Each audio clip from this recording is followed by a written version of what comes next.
Recording in progress.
Are we ready? Yes. Okay, everyone. It's an honor and a pleasure to call to order this meeting of the Town Board of the Town of Poughkeepsie on December 4th, 2024, and we'll begin with a salute to the flag. Pledge allegiance to the flag of the United States of America and to the republic for which it stands, one nation, under God, indivisible, with liberty and justice for all. Okay, let's start with a roll call. Okay, good evening, Bill Reuter, First Ward. Hi, Barbara Laird, Second Ward. Michael Safone, Fourth Ward. Good evening, Ryan Sharp, Fifth Ward. Ann Shershon, 6th Ward. Felicia Salvatore, Town There's Clerk. no sound coming out of the meeting room. Okay, I think they're on. Is that better? Yes. Thank you very much. Okay, is that getting everybody now? Are you hearing me as well? Yes. Okay, all right. Emily Svensson, attorney to the town. Rebecca Edwards, Town Supervisor. Okay, just a few short announcements as we start today. it's December, it's holiday time, and we will have the Arlington Holiday Fair, thanks to the Arlington Business Improvement District, from noon to 4 this Saturday with an eggnog crawl. And then afterwards, at 4:30, with thanks to Mike Simon and the Highway Department and all the folks who are gonna participate, water and sewer, and a lot of folks are gonna bring trucks and a lot of lights. And from 4:30 to about 6:15 or so, wend our way from this part of town down to the Galleria. I want to thank the Galleria, which this year is going to welcome us with some hot chocolate and pretzels, and a DJ maybe, and some things there. So it's a chance to celebrate the season. We're bringing Santa with us. And the senior center will have its holiday craft fair next Friday, which happens to be Friday the 13th, December the 13th. I believe it's from 11 to 7 p.m. for people who would like to go by there. I wanted to say sorry for the temperature for those folks who are here. We have some HVAC issues. We're waiting for a part, and so it's a little chilly tonight. I'll have to wear our sweaters. The last thing I wanted to say before we start on the regular agenda is to just say that we had a young man in the town this week who tragically took his own life. And his family, in the obituary, requested a message be shared with the community. They said that, their son had wrestled very privately with battles that were very tough, that ultimately ended in his taking his own life. And they asked people to remember, you are never alone. You're valued and loved. Nobody needs or deserves to take on these kinds of struggles and battles alone. There are many people who will listen to you and love you dearly. Ask for help. You are worth it. And I wanted to share that message because it was so beautiful in the obituary for a young man at age 18 who was just starting college and tremendously talented and loved by many people. If you know someone who's struggling, make sure that they get help and offer a helping hand. So I believe we start tonight, we have public hearings, so we begin with those public hearings before we move on to anything else. And the first one is Mr. Reuter, do you want to start with, Sure, just a with number one? basic introduction, Yes. make a motion to open the public hearing. Yes, exactly. So, is there a second? Second. So, All those in favor? Aye. Okay, so this we is- can this start, is- yeah. Right, this is for, put on by Councilwoman Shershin, who, amendment to Town Code Chapter 144, article entitled nuisance vehicles. So, are there any comments on this proposal about nuisance vehicles? The change is to allow EVs, off-road vehicles that are electric, which are on private property, somewhat more leeway than other types of off-road vehicles because they are quieter, and the main issue when people have it on their own private property is noise. And I don't know if you want to speak further to it? Yeah, and it's just that they'd be exempt from having to be 700 feet away from any building. So they'd be allowed to be run on that person's own private property. Okay, is there anyone to speak to this? Okay. Seeing none, then I move that we close the hearing. Second. All those in favor? Aye. Okay, Whereas that's a Councilman- 7-0 vote? Nope. All right. Six. 6-0, you're right, apologies, 6-0. Well, we don't have to read it, but basically we discussed it. But, Right. But just the one question there, for, the electric wording on the environmental form. Not that it matters, but it just says add ATV motors, it doesn't say electric, it doesn't specify.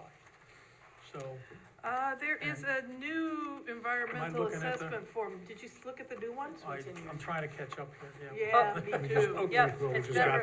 Yep, it's the one that we just got put in front of us, right? Okay. Which page? Okay, so that's fine, it says it on, the resolution, but this is not for the roadways, right? This is just on private property. Correct. That's Right. correct. There's no Okay. change to driving off-road vehicles on property, so, Thank you. okay, good. And it states it earlier in the, code, Yeah, where it says Okay. it's okay, private property. thank you. All right. So the key issue is that it would exempt electric-powered ATVs, motorcycles, limited-use motorcycles, and off-highway motorcycles, which are exclusively powered by electricity, from the town's nuisance vehicle classification, and proposes to reduce the prohibited operational distance of nuisance vehicles from 700 feet of such nuisance vehicles. But we went back to the 700. But we went back to the 700, it Yeah. states that further down. Right. Yeah. So, Where does it state that? on the second, third paragraph? Oh, no, I'm sorry. Yeah, and then the paragraph read, was amended the proposed legislation to delete the proposed radius reduction, so it's I deleted. see, Yeah. okay, So we're all going right. back. I understand what happened, okay, good. Okay. All right, so never mind the last piece of that, it's just about the electric off-road vehicles, okay. Yeah, right. Because the same piece of legislation puts it in and takes back out again.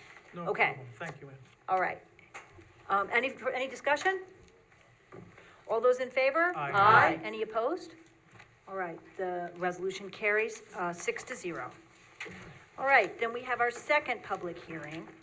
I'll, Wanna get us introduce started it? off. Resolution number 2 is a public hearing, is just to talk about the adopting a local law to amend chapter 183 on taxation, to add Article 6, which would establish a hotel motel occupancy tax in the town of Poughkeepsie.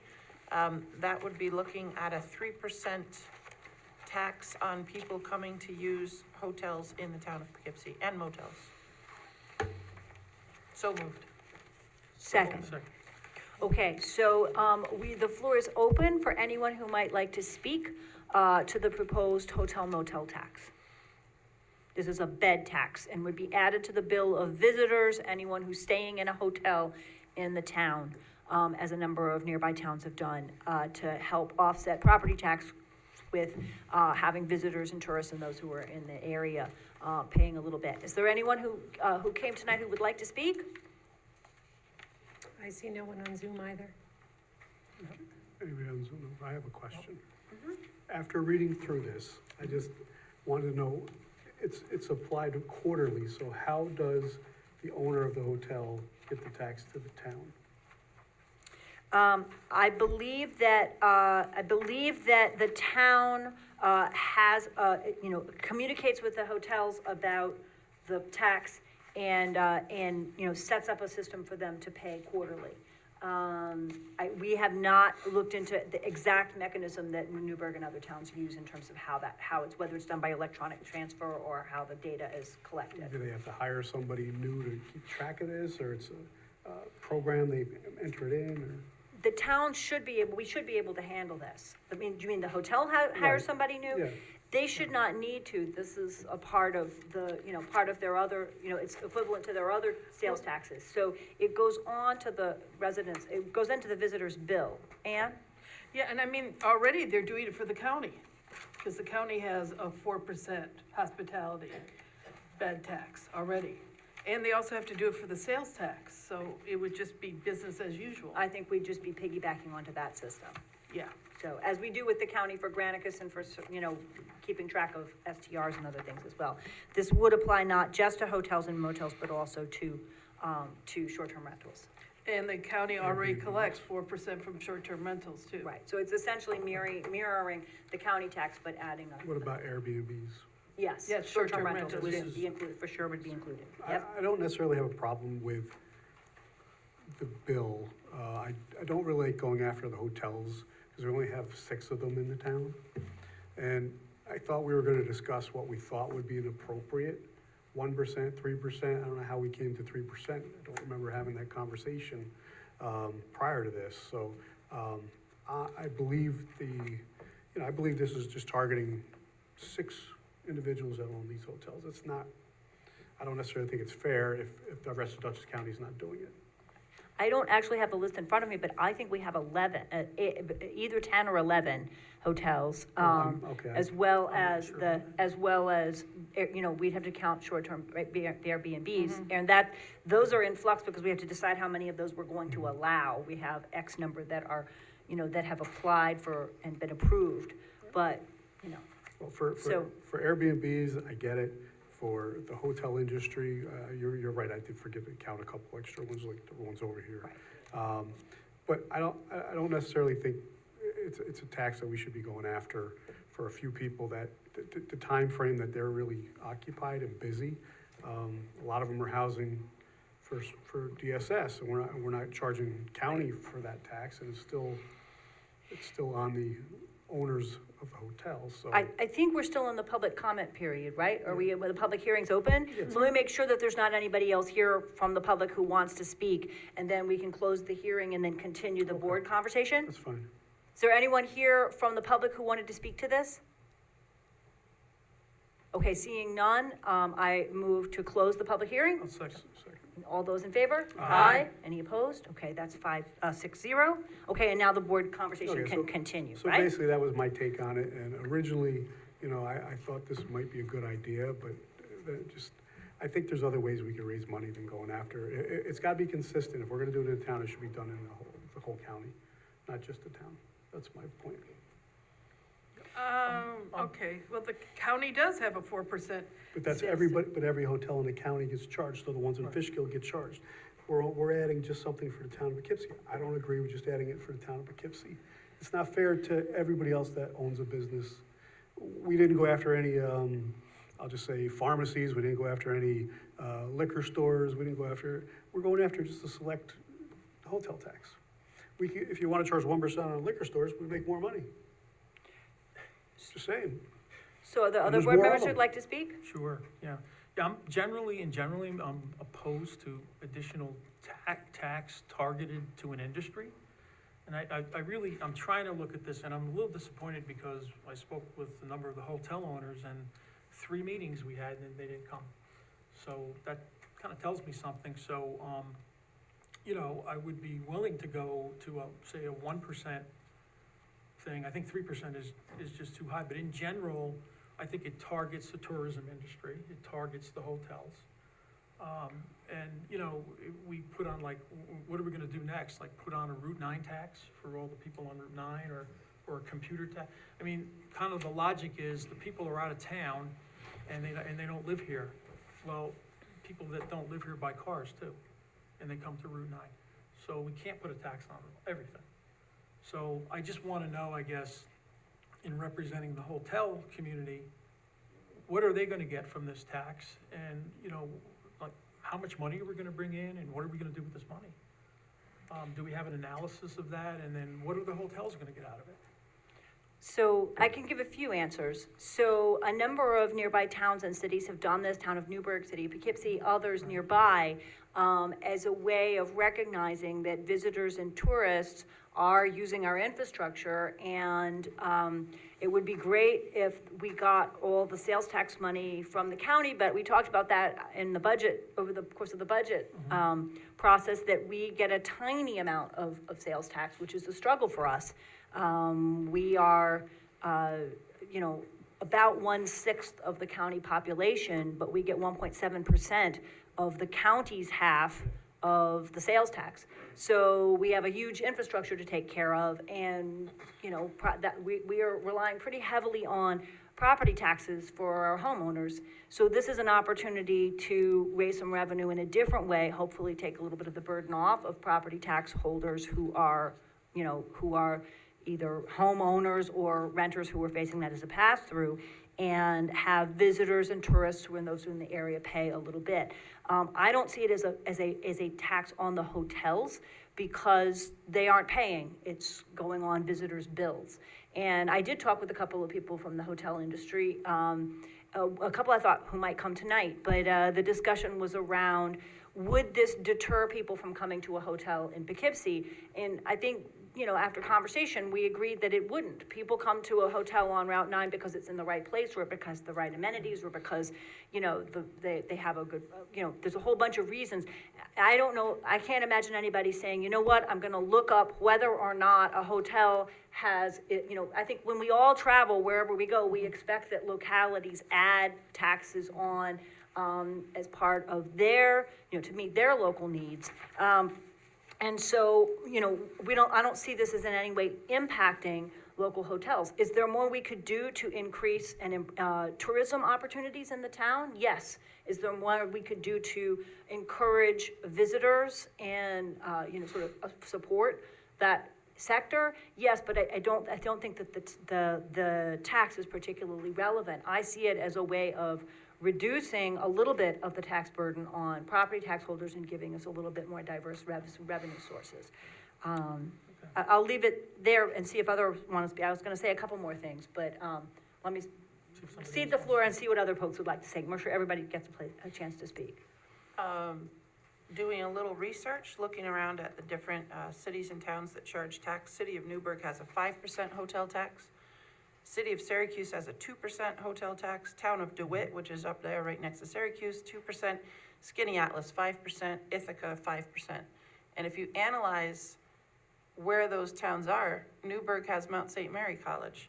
Syracuse has Syracuse University, Lemoyne, ESF, SUNY ESF. And Ithaca has Cornell University.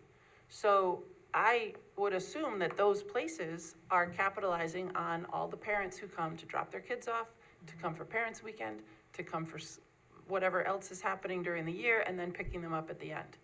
So maybe that's why the towns have those hotel taxes. We have 2 universities, which everyone is always quick to point out, the universities, the professors. Well, this is a way for us to have the families who love Poughkeepsie, who come there for those 4 years for their kids, to pay a little bit and offset the property tax owners. I also don't think it's against the hotels, because they're not paying it, they're just passing it along to consumers.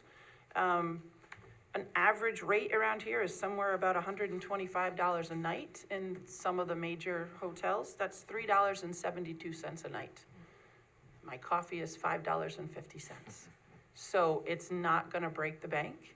It is not asking them to pay $25 a night for a motel occupancy tax. If you go crazy and find a $250 hotel room in the area, it's $7.50. So that is a little bit more than my coffee, but less than a Happy Meal. Cause we looked up a Happy Meal, it's $10 for a Happy Meal, which I was baffled. So I think that it's a good price. The county is 4%, and no one's ever screamed about that, but we're not getting that money back from the county, as Rebecca just said. We're kind of, because we're a town, we're at a disadvantage for that. And the other thing I think is you can't have it both ways. You can't hate on the college kids and then also say, well, we don't want them to pay, 3% because we don't want to scare them away. They're not going to be scared away. They love Vassar, they love Marist, they're going to come back. That's where their kids are going to get their opportunity to break out in the world. So you can't say that the college is, a hardship on the town, but we're not going to have them pay 3%. You also can't say, we want all the hotels and businesses to pay their full tax certiorari, but then we don't want to scare them away and have them pass on a fee to the consumer. So I don't see it as an issue at all. And we've got to start somewhere with raising revenues, so let's start here. Anybody else want to speak? Yeah, and also, There's one thing I just want to clarify, which is that it's a good time to thank Senator Rob Rolison and to thank Assemblymember Dee Dee Barrett, who carried this home rule request for us in the state legislature. And the legislation allows us to impose a tax of up to 5%. So we chose 3% as a way in which, if the town ever had a really serious issue of some kind, there's room to expand it. Let's see how it goes. But 3%, as Barb says, represents a little over $3 a night for somebody in a $100 $100 a night room. So we're thinking that that's a reasonable amount. So, Ann? yeah, and also among the services we provide for the hotels and all the business on Route 9 is our police force. And they do spend a great deal of time and effort in the Galleria Mall and helping the businesses with their shoplifting issues and helping people feel safe here in the town of Poughkeepsie. So that in itself is an amenity that's worth a lot to the hotels and making sure that the people who come there feel safe in the town of Poughkeepsie. And we're providing that. So one of the first few people I talked to who thought this was a good idea was you, Mike. I did, but Yes. not at 3%. Well, I hope it's a bipartisan decision. I'll just say that I think that it's a real struggle to resource this town government properly. We are a very big town with a lot of infrastructure. We need 2 $5 million water tanks.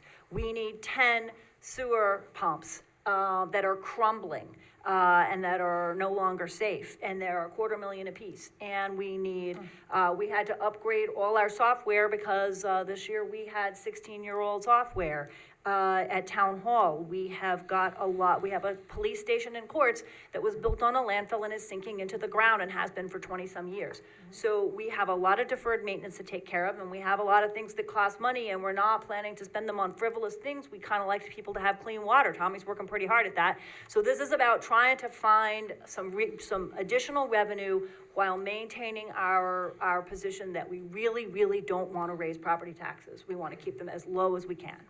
So that's the goal here. Well, when I spoke to you about this, I did like 1% to try it out. 3% seems a little high, and we never had that discussion of where we were gonna go with it. Well, it's here now. It's been, we've brought it back a couple times, so. So let's just, so it'll be 8% plus sales tax, 4% county occupancy tax, and 3% town Poughkeepsie Yeah. tax. Yes. So that's 15%. Yeah. On the hotels.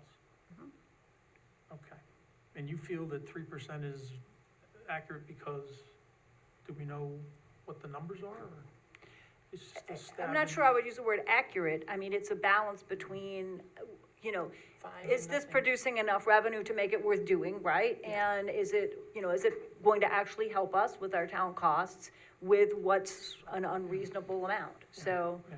Well, look, I'm gonna have to say, that, I react to the public with my, decisions, and, really, honestly, no one came out in the hotels and opposed it.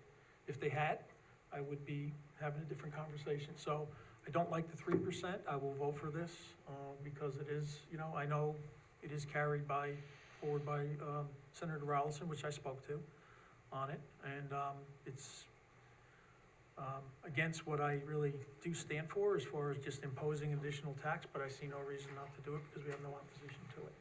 thank you, and I do think we can revisit, right? It's one of the reasons, I forgot to say this earlier, one of the reasons it's difficult to know how much income it will bring in is because if a hotel, if say, Dutchess County Social Services is using a hotel room for housing someone who's unhoused, that's exempt from from taxes, because it's a governmental entity that's doing the rental. So it's a little hard to use even our occupancy numbers to estimate accurately exactly what the income will be. But if we set it at 3% and we feel like we wanna revisit that in a year, I'm totally happy to revisit.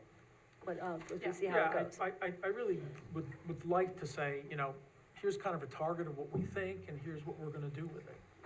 And so, we can certainly do that by understanding what the occupancy rates are and taking a look at that, so, So this money will go into a fund for tax reduction. I mean, it's not gonna be a ton of money, but This goes into the general funds and will be part of our attempt to not, to run a balanced budget and to meet the needs we meet with, that we need to meet. So there's no special designated use for the funds. and if it causes an issue, we could revisit it then. Sure, we can revisit this on anything at any time. 1%'s not really gonna be worth it at all. Yeah. Well, I wanted to try it though, without all right. overburdening somebody or people visiting the town.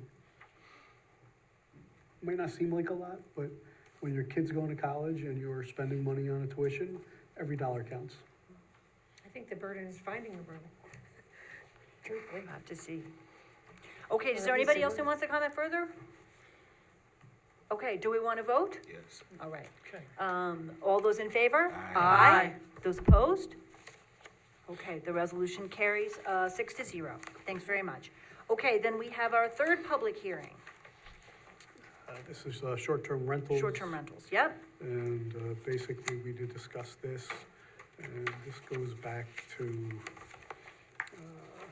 we're going to limit how many can come into the town. We have to find out how to set that number, and we haven't got that number yet. so Right. we So have- this basically establishes, allowing yeah, it, though. this establishes the town board's power to limit the number of hosted and unhosted rentals. And now's the, we have time now, and at a future meeting to talk about where we want to set that cap. We haven't agreed where we want to set it. We haven't, we can have an open conversation. We could set it at 0.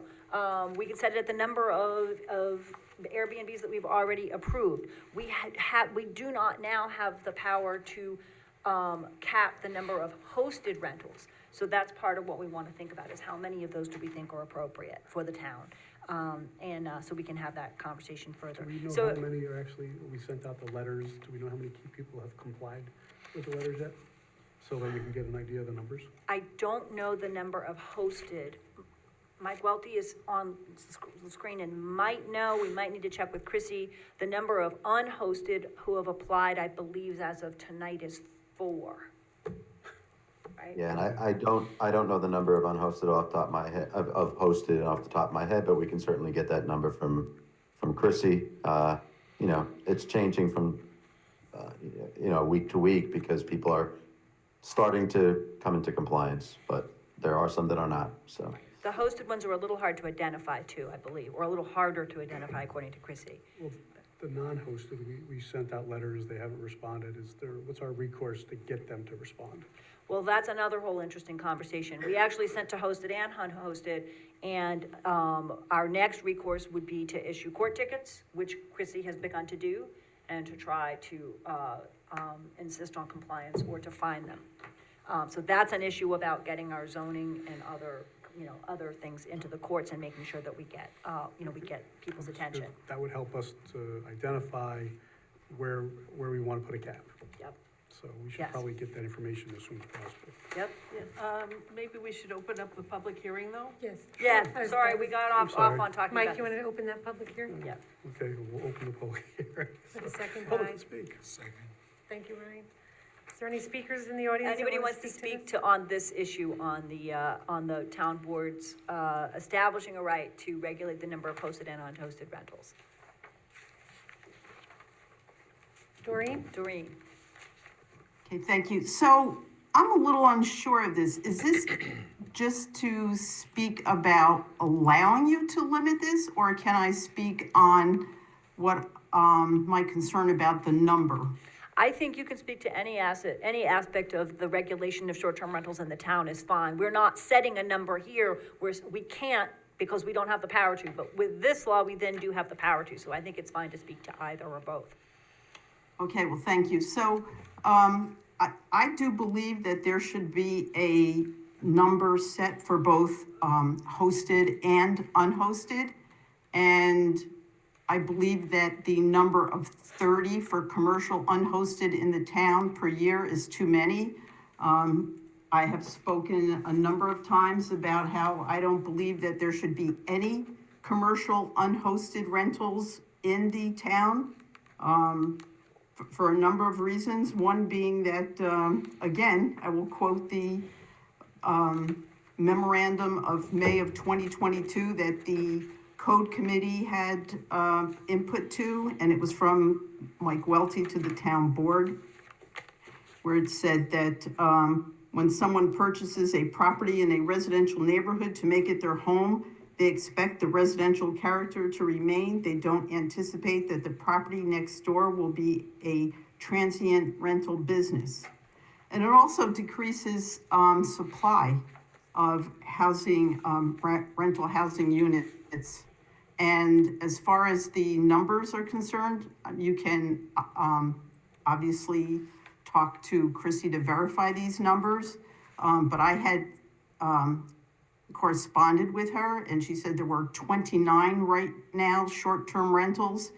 10 are legal, 14 are illegal, and 5 they're working on making them legal. That includes So- both hosted and unhosted? Yes. Okay, thanks. That's the total, 29 short-term rentals in town, and that is down from, there was originally 40 something. So my concern is that they should be regulated, both hosted and unhosted as far as like the number. But I do think that the number of 30 for the commercial is definitely too high. And I'm just against the commercial unhosted altogether. Thank you. Thank you. Thank you very much. All right, is there anyone else who wanted to speak on the issue of the town board regulating or capping the number of short-term rentals? Seeing none, then I move that we close the public hearing. Second. All those in favor? Aye. Any opposed? Okay, then the public hearing is closed, and we can go back to discussing as town board if there's other people who want to speak to this. Anybody else who wants to speak? Oh, go ahead. Go ahead. Well, I just think it's, what we've just talked about is how many do we have? Thank you, Doreen, for the up-to-date numbers. But without that number and also the density per ward, it's really hard to set the number. We're not trying to set the number, we're just giving ourselves the authority to come up with that. So I think it's very necessary, we just need to get more data. So this would be a very helpful moment to ask the board, how would you like to proceed from here? Presuming that we vote for this tonight, what should we do next? To have a workshop discussion of the right number? What data do we need? I think- Because now would be the moment to specify that so we can bring back the data we need. I think we should get all the current people that are hosted now, get the documentation and get their houses permitted to do so. Then we take that number and move and decide what we're gonna do. We need to Okay. get everybody into compliance first. Yeah, this is the first round of Chrissy doing it, and I think, once it goes through, I would think the first time in court and all. Right. Once we have that number, I think we can sit down and really map out where these homes are and how many we think would be appropriate for each area.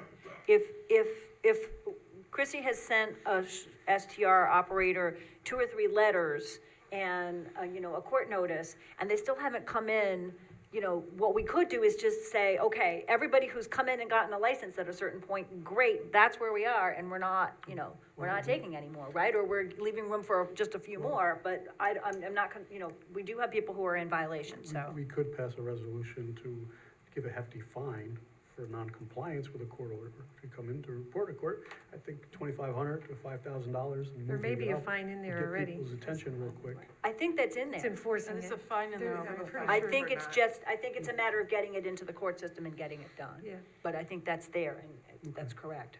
And certainly that would continue, because if we have a X number of that are legally operating, then anybody who isn't would, we would need to take that to Yeah. court. I The agree with study is good, I think, because different wards may feel differently about having unhosted and hosted units in their wards. I think we saw that tension the last number of months, so doing the data and seeing how many applications come in, I think would be a good start.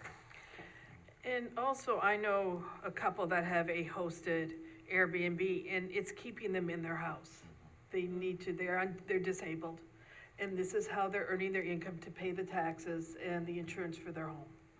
And therefore, it's an important thing to allow them to stay in their homes, and I really would like to see a little leniency towards the hosted ones. They're doing well. What they get per night is amazing, and they're doing very well. And therefore, I'd like to see that continue for other people with hosting. So this is I go- agree with you, I'm sorry. Go right ahead. I agree with you, Ann, that, that means a lot, is that somebody's home, they're coming to your home, they're gonna take care of it, you care, and the people are there. So, they're not doing it, because they don't need the money, usually, except for a few cases, so. Well, that raises an interesting question of whether we want data on which ones are locally owned, because a number of them are not, and it's pretty clear that they're just gonna keep operating until, they began operating when we didn't have town regulations. And so do we wanna try to differentiate from But those that are owned by town residents and those? These that are hosted with people live people who there. live in the house. Right. So are present when the people come in, so. yeah. Right, that's a question, right, as to whether we're trying to differentiate I think so, that's a hosted and good, unhosted. Also, this is an issue for the next meeting, but what I'm really hoping is that we're gonna adopt Nesterly, which gives people an opportunity to not just have a short-term rental, but to have a longer-term Yeah. rental and actually specify an affordable rental rate in exchange for that person helping them with groceries and lawn care and things like that. And then that person gets some income, and we're creating, Right. a longer-term bond and Right. a longer-term housing, which is sorely needed. So, that would be another alternative for Right. people who are looking for income. Yeah, I also agree with Mike that we should just see where they are, not just get the number, but the location. Okay. and have it mapped out. Then I take Ryan's point about different wards also may have different, some residential neighborhoods may feel differently about this than say, this Arlington Town Center may feel differently about it, I don't know. So, but we know we would like some kind of a map of what we think is going on now, who's current licensed and unlicensed, who's not in compliance for both hosted and non-hosted, and then we'll go from there to think about levels. That's helpful, thanks. Yeah. So- And then maybe down the road too, we could look at historic houses. Because this is a mechanism now, and I will get the historic preservation geared up again to provide the information again. But this is something that historic homes are using now in order to support themselves, to allow them to continue to be maintained. Because nobody's coming to house museums anymore. You can't set up these little not-for-profit house museums and make enough money to keep your property up. And therefore, a lot of them are now Airbnbs and doing very well. So that's something maybe down the road we can look at only for the truly historic houses in the town. And we don't have that many of them left. Okay, Sounds good. good. Ju- Any- Just yes. a question on that, it doesn't apply, applies to the previous resolution, but the collection of the 3% occupancy from the Airbnb.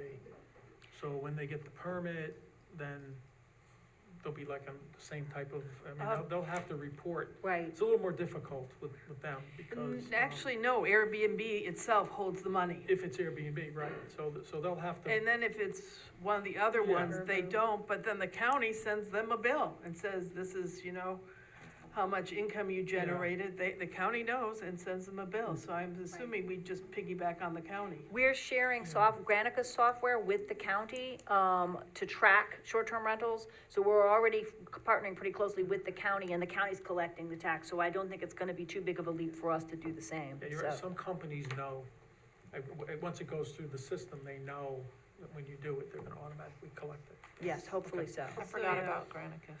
Yeah, We'll right. need to report back on that, on the mechanisms, but. Okay, good. Any further conversation? That's helpful in thinking about the next conversation about where we would wanna cap it. Okay, then all those in favor? Aye. Any opposed? All right, the resolution carries 6-0. Okay, public hearing number 4. So this resolution has to do with the amendment to the public nuisance section of the town code to allow the town to address the problem of repeated criminal activity at locations within the town. And I think the part of the package has the language as well as the reasons for the proposed amendment or Right. some solutions there. I think we want to look at the predicate offenses on page 2, the definition, which means that basically if a property is repeatedly a location where there are controlled substance offenses, cannabis offenses, prostitution offenses, sexual performance by a child offenses, or various parts of the state alcohol beverage control law, liquor law violations, or unlawful dealing with a child, all of those we would give we would have an additional tool to allow the town to shutter those businesses. And essentially reach out to, property owners. And if a property owner is just not caring what's happening at their property, then we can close that property down. This gives us an additional tool in cases of where a property is repeated location of crimes. Okay. Did we move to open the public hearing? Not yet. Not yet. Sorry. Ryan, do you want to move to open the public hearing? So move that we Second. open the public hearing. on Second. this. Okay, had multiple seconds, all those in favor? Aye. Aye. Anybody opposed? Okay, then let's open the public hearing and see if folks would like to speak to this. Is there anyone here who would like to speak on this resolution concerning a public nuisance businesses? I don't see Okay, anyone. not seeing anyone, I move to close the public hearing. All those in favor? Aye. Any opposed? Well, that carries 6-0. Okay, further conversation? Who seconded that? I second. Thank you. I would just like to add that we just wrestled with the opening of cannabis dispensaries, and we talked about this as another tool, in addition to issues we've been having with other properties where there are crimes being committed, as an additional enforcement tool, as we insist that cannabis not be offered under the table illegally, where it's unregulated, the content's unregulated, the customer's unregulated. So this gives us an additional tool to do that, along with other types of predicate offenses. Anybody else want to speak to this? Any additional tools for our law enforcement professionals to enforce the law is okay with me. Okay, anybody else? All those in favor? Aye. Any opposed? The resolution carries 6-0. Okay, we now end the public hearings and we move into the regular portion of the town board meeting. So the first thing I want to do is move to suspend the rules for people to speak for up to 3 minutes on any item on tonight's agenda. Second. All those in favor? Aye. Any opposed? Okay, what I want to do is just review the agenda first. So, the first item, the audit, I am removing from the agenda tonight and moving to December the 18th because the auditor is out of town and cannot present to us tonight. And I want to make sure also that everyone has the documents well in advance so there's time to review and prepare. There is then the proposal to appoint a part-time legislative aide, Trevor Rettle. There is a proposal on our town board workshop meeting dates for 2025. There's a proposal for a short-term rental at 6 Conifer Court. There is an extension of the short-term rental at 42 Shamrock Circle, which we approved earlier this year, but is up for annual renewal. There is a Next Era Energy Services proposal to save electricity costs in the water department. There's the return of a bond for 1 Dutchess Avenue. There's a settlement in various opioid-related cases. There's some issues in terms of waiving a 30-day liquor license for a restaurant. There is a consent to make the planning board lead agency on 2 properties, 51 Vassar Road, 160 Salt Point Turnpike. The town clerk will tell us about any events that are coming up. And then we have 1 special consent item with the board's permission to discuss the hiring of a full-time maintenance mechanic in the water department who is ready to join us if we are ready to hire him, okay? So is there anyone from the public who would like to speak to any of these issues that are on the agenda tonight?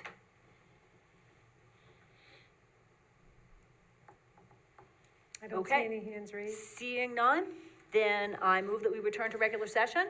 Second. All those in favor? Aye. Any opposed? Okay, then we begin with resolution, what's on our agenda as resolution 6. Yes.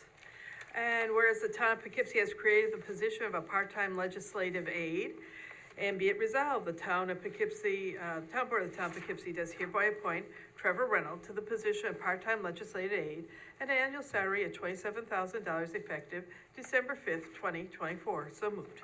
Second. Okay, any discussion? Yeah, go ahead, please. Okay, you can start. You sure? Oh, okay, well, if you want me to, I can too. I'll let you. Okay. Everybody's being very polite. Yeah, Go for it. because I've been going to the housing meetings, and I've been very impressed with Trevor. He's organized, he's concise. He runs a really good meeting, and he gets people to do things, and I'm embarrassed to say that I'm now got an assignment for the housing committee, and I'm not even on that committee. So I've been very impressed. We know you volunteer often, Ann, so I thank you. know, but I should have sat on my hands, and I didn't. There you go. Bill? Yeah, I'm, as I said before, I'm opposed to the position. It's nothing against Mr. Rettle. I would like to see a little more beef into your job requirements, like some deadlines as far as, how many, or some performance indicators, like how many, grants are you gonna get, what the dollar value is and all that. Always in a position, we like to see some sort of timing in that. But, no, in general, I know it's Christmas time area, but I do have to say this though, that, because that's how I feel, is that I know Supervisor, you ran on, there was a part-time supervisor, and now you're a full-time supervisor, and what's happening is you keep, creating these part-time jobs now, which weren't there before. So I don't think that, this is an appropriate job that we need right now. I would just like to say that, we could probably think some other alternatives, as we were trying to do, is combining positions currently of what we have. in the organization and expanding on one position, okay? Okay, well, I'll just respond that I've been here almost a year, and I didn't rush to create any new positions at the beginning, except that we did have an urgent need for communication, since there was no newsletter or Facebook page or Instagram or any social media or whatever active from the town. Actually, last December, I watched as the highway department was struggling to figure out how to get the news out there of what the route of the holiday parade would be, and didn't have a lot of help with that. So, but other than communications, which I think has worked much better this year, to reach out to town residents and let them know what's going on, I have waited. This, I think, is essential, and I'll just reiterate that this position not only helps the board with issues such as, battery energy storage or STRs or whatever it might be to research and prepare for those issues, but also is gonna help department heads. We need a lot of grant money to address the deferred maintenance, for decades of deferred maintenance that we're facing, and this position can help us with liaisoning with state and federal officials, and with not only prospecting, but also managing grants. So I think that this will pay for itself quite quickly. Again, I'm working to identify and bring in $43,288 for the EV chargers on the north side of town. No contract was ever signed with the state for those, so I'm working to bring in that money. If the legislative aid can help bring in a few of those kinds of grants, this position will pay for itself very, very quickly and many times over. So I think it will prove itself over the next year. Yeah, He will prove himself. we appreciate that, but, I appreciate that, but I thought, would have liked to have a conversation of combining with existing positions. And that was my thought with that, so. I think whenever there are So good luck. retirements or changes, we can always visit those we can always have those conversations, okay? Anybody else? Trevor, I still think we don't need the position, but I do look forward to working with you. So when you get hired, and you know your hours, let me know when they are, so I can take a little bit of your time up, all right? Thank you. Right, and also, don't forget, I second what Mike said. I'm not gonna vote for you, but I went to high school with and grade school with probably half of your family, so I'll be watching. Okay. Anybody else? All right, shall I move to a vote? All those in Sure. favor? Aye. Those opposed? Nay. Nay. Okay, so the vote is, 4-2. 4-2.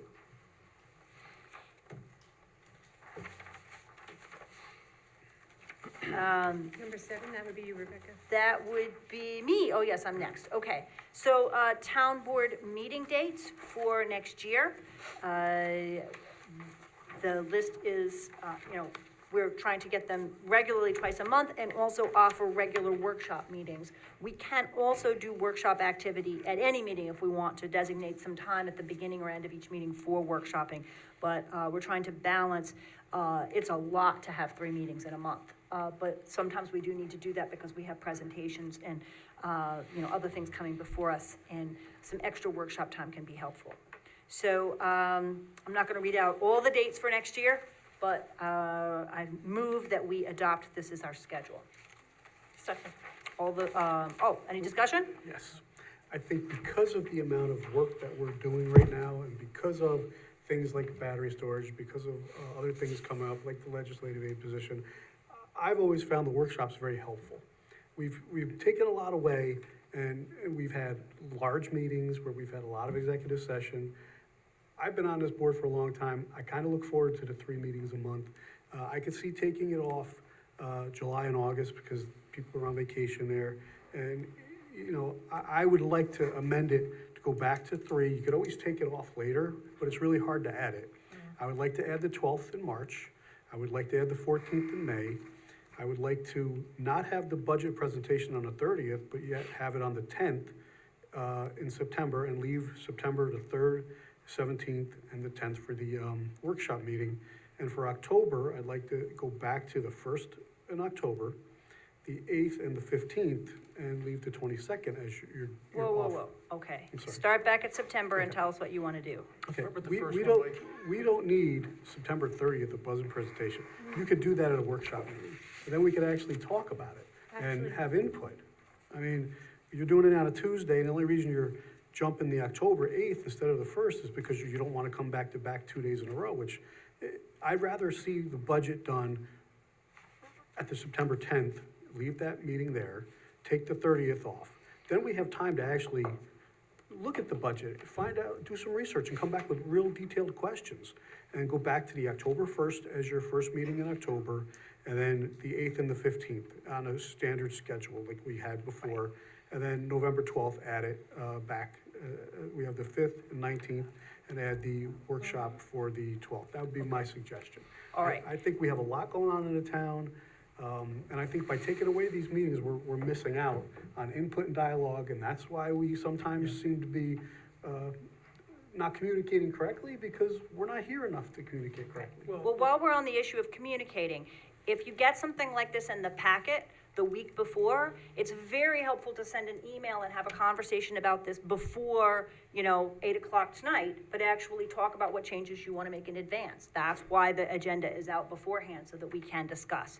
In addition to, I don't think it's possible to have the department heads and everybody have the budget ready and have a budget presentation a week after Labor Day. It's not gonna happen. So we can rejigger September in another way if you would like. I'm happy to take a motion to amend, to add, I believe you added March 12th, May 14th, and November 12th, is that right? Yes. Okay, those three. And then I'm happy to add those if if a majority of the board wishes to do that. In terms of September, I'd like to go back and think about that further, because there are deadlines there that we have to meet, and that includes departmental deadlines as well. I think September 10th is not gonna work Okay, well. it was just a thought.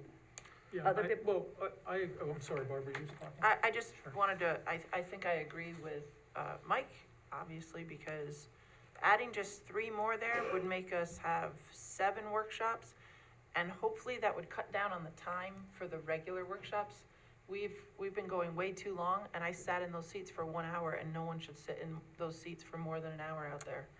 I'm just saying, we can't, so if we move and we do. Especially when it's this cold. When we do a couple more extra workshop meetings, like you said, Mike, we're gonna get to the meat of the issue, but we're not gonna drag out till 10 and 11 o'clock at night. Okay, that's great. If people would like more workshop meetings, that's awesome.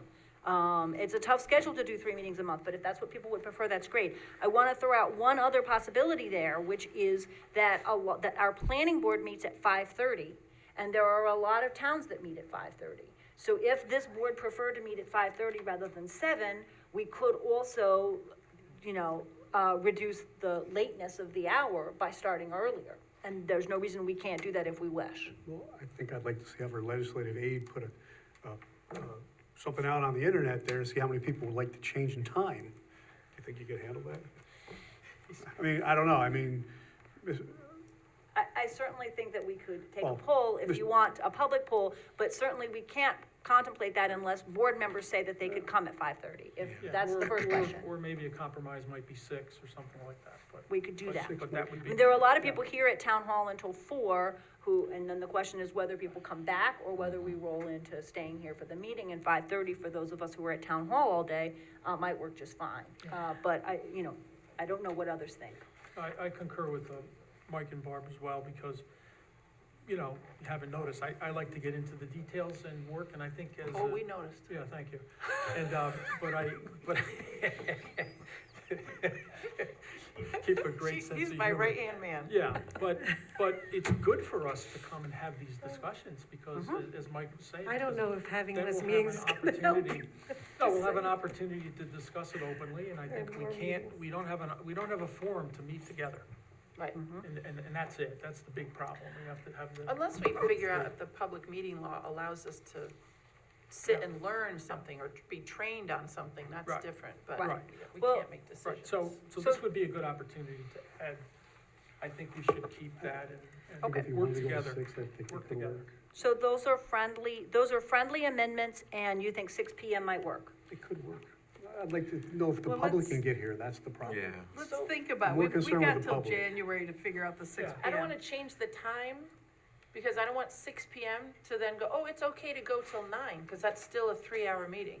So I'm not so worried about the time that it starts, I just don't want it to go past 2 hours. I'm afraid we have a certain amount of business to do. We could No, no, talk I know, about that's why I'm creating, we saying. could talk about a consent agenda, there are other ways to Right, organize but that's why I'm agendas, saying, but. put some of those things onto the Sure. workshops to keep So we the could time. discuss them ahead of time. We can certainly do that. That And is just. Or you Also- could change the agenda, like she said, and have the consent where 4 items would be voted on at And, once. Yeah. and We could next do a year, number of Girl different Scout things. promise that, or Boy Scout promise, I guess now it's all the same thing. You got 3 fingers up. Yeah, that's a Girl Scout, Girl Scouts. sorry. I'll fill you in. Hello? I'll fill you in on that. Hello? All right, listen, I know what it we is. have to look at this stuff ahead of time and have conversations when we can to clarify. And I'm sorry, I didn't remember about the workshop meetings. I thought 4 was And we'll get enough. to you in a minute. Anyway, Yeah. I would I like, agree. I would like us to I agree. And look do at you have all this something to stuff say? and not Hold on just a second, Felicia. Oh, Hold sorry. on. Oh, Amber? Sorry.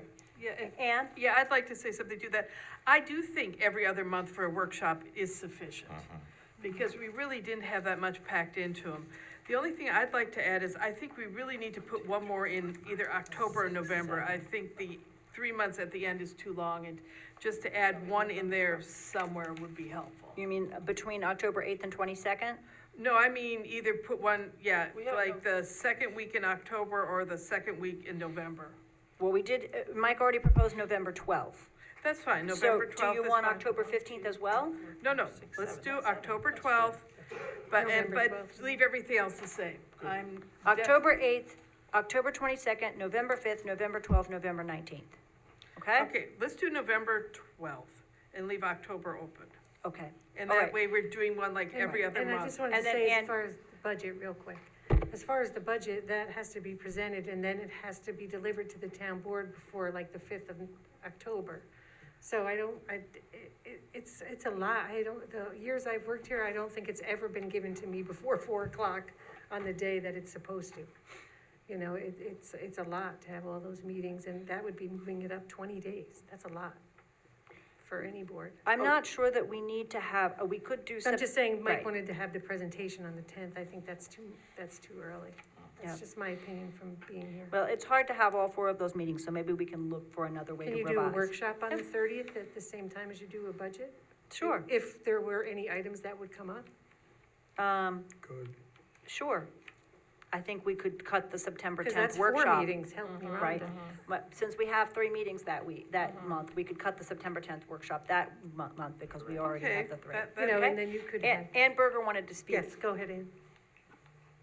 Hi, everyone. My apologies for not being there, but I just wanted to say that I agree to going back to another meeting a month, whether it's a workshop, adding the workshop meetings back in, I think is great. We do have a ton of stuff on the agenda, and the 3-hour meetings are long, and I think it would be our best use of time to go back to having 3 meetings a month. I do appreciate not having 3 meetings a month, but in the same token, we have been there a long time, and there is a lot of things changing and moving, and we need to discuss them. So I'm in full support of that. Excuse me. So thank you for suggesting that, and whatever dates you guys added, sound great to me. And then as far as moving the times up, I like that too. I like the idea of being there at 5:30 or 6, but to Barb's point, that doesn't mean that we still have to stay there till 10. But I think with one more workshop meeting a month, we can probably mediate or use our time better in the month. So Right. I just wanted to kind of give my 2 cents. Thanks. That's helpful, thanks, Stu. It sounds like board members could come at 5:30 or at 6. And so we Yes, I could could. then, we could do a public poll and see if that's acceptable. I mean, the planning board already meets at 5:30. I think we have the power to decide that we want to move to 5:30. That's not within the 9 to 5 work time. No time is going to be good for everybody. I can guarantee whatever is not going to work for someone. If folks can't, don't drive at night or things like that, the 5:30 might be easier. So we could see what we could do. Could we go back to what, I made an amendment to add, Right. Ann made an amendment to change some dates. Could we go back to Sure. what So- we're actually looking at? As printed, except that we're adding March 12th, May 14th. We're eliminating September 10th, and assuming that we can tuck workshop activities into the 3 meetings, the 3rd, the 17th, the 30th. And we are adding November 12th. Okay. And we can always add another if we need to. in October, if we feel like with the budget committee or whatever, that's a very busy month, so we might wanna add that, and we could. So we're adding 3. We're adding 3, And those are non-voting meetings, just so Right. you remember. right, as workshop meetings, yeah? We had some mention of an October first meeting, but that was just an No, idea. that was No, only, that was- if we could do everything on the 30th, that's fine. Right, Mhm. okay. Yep. That seems really good. Yeah, fine. Okay, perfect, Can I great. Can I make a suggestion or just to raise an idea? In some towns, they advertise all the meetings as meetings, even though some of them are planned to be workshops, and that way, if something comes up that you really wanna take a vote on, you don't feel that, you're not constrained by having only advertised it as a workshop. So just a thought. That's a good idea, because sometimes we've had a quick thing that we had to put a special meeting on and add it into the workshop, and it's, like Mike said, it's harder to add in than to take out. That would be fine with me, and that definitely helps when we have a hire and we wanna get somebody in the door. I just, Stop the pressure meetings. on Mary is a lot, That's a and so I lot. don't want it to become, oh, well, this is just gonna become 3 meetings a month, I'm and we're not in gonna, right? favor of We that. just have to make sure that we are clear that it's only under exceptional circumstances, like a hire or something that's an emergency, that we would add to that workshop meeting. you, But it just would throwing that it out. would make things a little easier, I think, so. And to, I'm not in favor of that. and to your point, Counselor, just did on it- the I did website, it for when I you. noticed, there's a separate section for workshop. It's way on the bottom. Oh. So when the public looks at it, they don't see town board meeting. So it might be better to say town board meeting, workshop, that's Right. identified within that heading, rather than putting the workshop meeting way at the bottom of the list. I Okay. did a poll So of that might be different good. towns, and I most noticed that. towns have 2 meetings a month. So at one workshop, one regular, one workshop. So I think 2, then adding 3 possible, that's a lot for the workers behind the scene. Yeah. That's my opinion. It is a lot. It's a This is a lot. really big town, and we've got a lot in front of us, so I think that, the board is making very clear that we would like the board would like to use those workshop meetings and try to have shorter meetings if we can, and I think that would be helpful to everybody, as we only have so much power of concentration, so. Yeah, I agree with you. So, I mean, to your point, is that we have a lot on the agenda. So, I think if you it- have it's more good that you to can have- add voting to, it's just gonna add, then it's just gonna become taken advantage of, that's my Well, opinion. I think that's absolutely true, and I wasn't suggesting that we actually use them that No, way, I know, just but that if I'm just the- saying If that's the just advertising my says opinion. that, then you have that option. Yeah. Right. Whatever you all think. Do I we like want that to, option. do we want to amend to say commence at 5:30 and try that for next year? I don't know. I don't know if that's too 5:30. early. You would have to might change be the too rules of early. the town Yeah. board, I think. wouldn't you? Can we do that? Okay. Can we take a So- poll? Well, That could be done at the reorg. We could do that At at the the reorg, reorg on yeah. January 8th, so everybody please think about it, maybe poll who you think might be interested in, thinking it over. I think if you're gonna change it, you should probably go to 6, at the very least for people that do work. Till 5, they're not gonna get here at 5:30 with traffic and whatnot. So That's a lot. 6 would be a possibility, okay? I Let's think it's consider. 6 or 7, I think that's All the right, choice. for now, we'll leave it at 7. Any other amendments? Okay, all those in favor? Aye. Any opposed? All right, resolution carries, 6-0. Thanks, everybody. So Mike, you made the amendment to change those, kind of, it was sort Yeah, of. we kind of, Can I have a second? I took them as Just friendly amendments, Okay, perfect. right? It's That's fine. great, good. So I'm as up. opposed Yeah. to. I think you're up. We're good. Okay, They don't need a resolution vote, eight, they just don't need a vote. An amendment. we're good? Bill, go right ahead. Okay, resolution 8.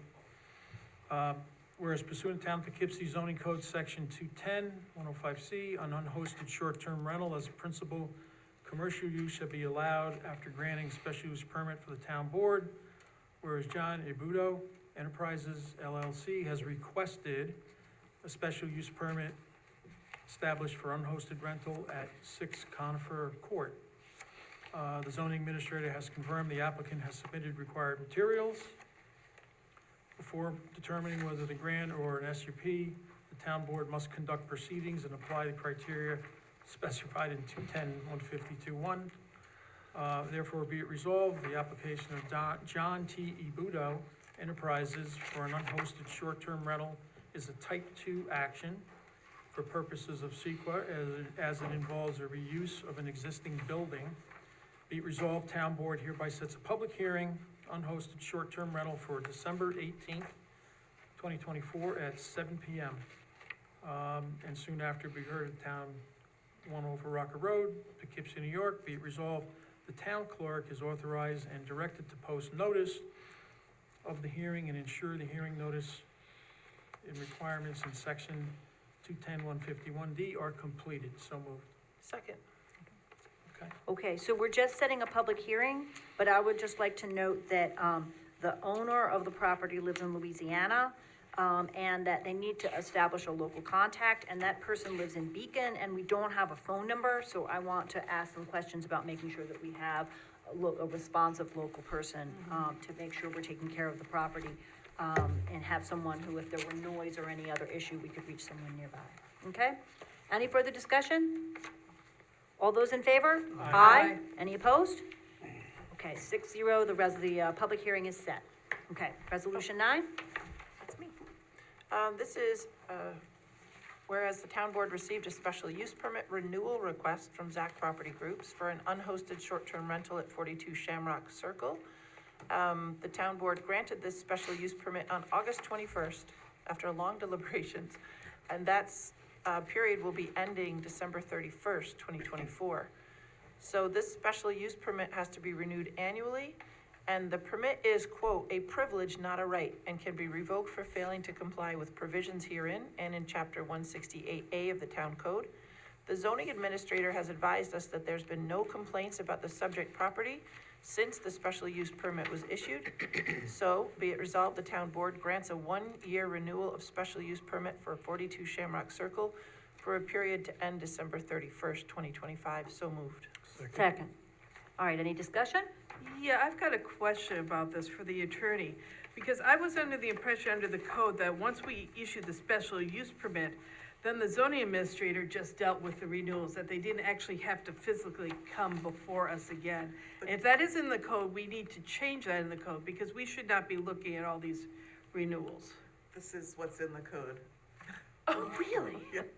Right. We So- can suggest, maybe if Mike Welty's listening, we can suggest they look at that, because I think they're looking at some other changes to the code. Yeah, especially if right. we did allow for 30 of these, we would be seeing 30 of these, in December, that we'd have to approve the renewals. Right. Yes. I think we should look into a change for that, because, if we've approved it the first time around and there've been no complaints and everything's going smoothly, I don't think it should need to come back to us. I Up agree to the with Dan. discretion of the zoning So administrator. we'll see if we can work on that. Okay. Unless Okay? they were denied. Any other discussion? Yeah, just a comment that we are charging $2,500 for the permit. Yes, Plus now a 3% occupancy fee. So that's pretty hefty. well, that's, I homeowner think the who's- reason why a lot of them are no longer coming forward is the fee, that was the point behind that fee. Yeah, but just to correct me, this is the unhosted fee. Right, There's this an is the unhosted fee, unhosted. and there's a hosted fee. Yeah, the hosted fee was Gosh, I 5. have no room It's in a my little brain bit, for that. I don't know, it's less, The right? What- hosted fee what is was- much less, and I can't, I'd I have think to. it was like It might be- 250 and $500, it was, or 300 and $500, So I would agree with significantly this as- less for the hosted, this is And unhosted. unhosted is a good Yeah. idea. Okay. And we used to have like 60 of them, and now they're not appearing. There's been no problem since they got the approval. I've Yep. heard nothing Yep. negative. Yeah, but the zoning administrator can determine that too. Any more discussion? Are we good? Good. All those in favor? Aye. Any opposed? All right, the resolution carries 6-0. Okay, the next one would be me, right? That's you, yep. Okay, so this is basically a Next Era Energy Services. Some of you guys got an email today indicating Bill, Tom, and I all spoke to a representative from the company today. And basically, some things came out of it that we didn't see in the contract that actually benefits us in some way. But there was example that we signed a 2-year contract, and the rate would be set. And the rate is what, 9 cents, I think, and Central Hudson's like 10 or 11 cents per kilowatt. However, what came out in the meeting was we asked, well, if we opt out, what's our cost? And we said, what's the protection for the town? And the protection for the town is something that they call, I don't have my class. Blend and extend. Blend and extend, yes. So they would, if the cost went down, then they would let us increase our contract by 6 months, and they would lower the cost. What we found out was that's great for our purposes, but we would like to see Central Hudson give us a better rate, and I think we could probably get them to give us a better rate. The gentleman on the phone with us today admitted that there really is no cost savings unless we went 2 years and Central Hudson's costs went up and we were locked in. So on the paperwork that we have here, it says we'd save about $29,000 by using this contract. However, they're not taking into consideration that during the high peak months of January, February, and even March, that Central Hudson's costs are probably definitely gonna go up, but in the lower months of, June, July, maybe they go down a little bit, and it does fluctuate. So I'm not sure this is the best deal for the town of Poughkeepsie. I think we could certainly, maybe, if we don't have to sign this tonight, I'd like to look into giving Central Hudson a chance, because, the guy admitted this, we're really not saving any money. Right now, we're even going in. Maybe I can, Can you try to explain why we wouldn't Yes. save money? The, Yes. joint water plant downtown is saving $30,000 a year, yeah, so. let me try to give you so what I thought was a very simple question last meeting was, if Central Hudson, and the average for their supply in 1 year was 8 cents, why would we go into a contract for 9.9 cents? But that's not the case. It is the case, because I have Central Hudson's information right here. So when I started looking at it, first of all, the people, this is our local, they're owned by a different company, but they employ a lot of local people who do a lot of brave work, I think, when we have a storm. And they're the ones that have to come in and fix things for us. So it's sort of like, growing up in a small town, and you have one gas station guy who fixes cars, and all of a sudden, we're gonna decide to buy our gas from somebody else, okay? And then the poor guy doing the gas station either goes out of business or he raises his fees to fix cars, and that's what's gonna happen here. So I went through, and I'm gonna ask if anybody even called Central Hudson, because I did, I met with them, and went through what, I told them somewhat about this proposal, and they said, no, our average, and I went through month to month, and the average for the year is 8 cents a kilowatt hour. So when I got the answers from Manal, that's not an answer, that's not reflective. Those are specific charges for specific months. So in that month, in February, yes, the kilowatt hour was 11 cents. But then now it's 4. Okay, so I wanted to do the right thing for the town, so I went in and, we arranged this call, and the salesman admitted that there's no savings. But he said, the savings, the $29,000 that you see is the anticipation of the rates going up 7.5% next year. So I said, well, I don't know if that's not too good. And he says, well, wait a minute now, can we now offer you an amendment called blend and extend, which I think is good, which now every 6 months protects the town, because then we'll go to NYSERDA, look at the rates, and then come back, and if it's lower than 9.9 cents, then he'll adjust it down, not up. So I thought that was a good idea. So just in summary, that, I agree with Mike that we really should, there's a lot of great people working at Central Hudson. I've seen them do work in storms to get our electricity going. I don't want to abandon them, so without having a conversation. The other thing is that if we were to look at managed solar farm, that's another alternative, and that's a 10% cut off of the entire bill, not just the supply piece. So that's something we may look at. And it's sort of, I like to say this could be a project or something that this tax mark committee could look at, because this is exactly what they would be doing. Well, we certainly need to find another way to have these conversations, because if you call Central Hudson 5 hours before a board meeting and email us a report, we will be here a long time evenings, because some of these issues are very difficult to work out in a board meeting. I don't think So- that's a fair Well, comment. we did try to reach out to Tommy, and Tommy didn't know anything about it, and Tommy set up this meeting for today. That's why we had it today. And we did try to have it early this morning, and we were told we couldn't do it till 11 o'clock. So Right. by the time we got done, it was So, well after 12. I don't want to interrupt you, sir, but that's not fair, because I did ask at the meeting, can I have clarification on this? And it came out the stuff in a packet on Friday, and no one called to explain it to me. So there was a couple of weeks there where we didn't get an answer. Well, let me suggest that when you get the packet on Friday, it's up to you to decide which issues you want to talk about. And we need to have a coordinated process, because if we have a lot of phone calls going all over the place from a whole bunch of different board members, it will be difficult. I'm very happy to withdraw this. The joint water plant is saving $30,000 a year. I'm very happy to look at some other ways to save that money. You're the first person, Bill, I've heard for a while who's been really, really worried about the corporate welfare of Central Hudson.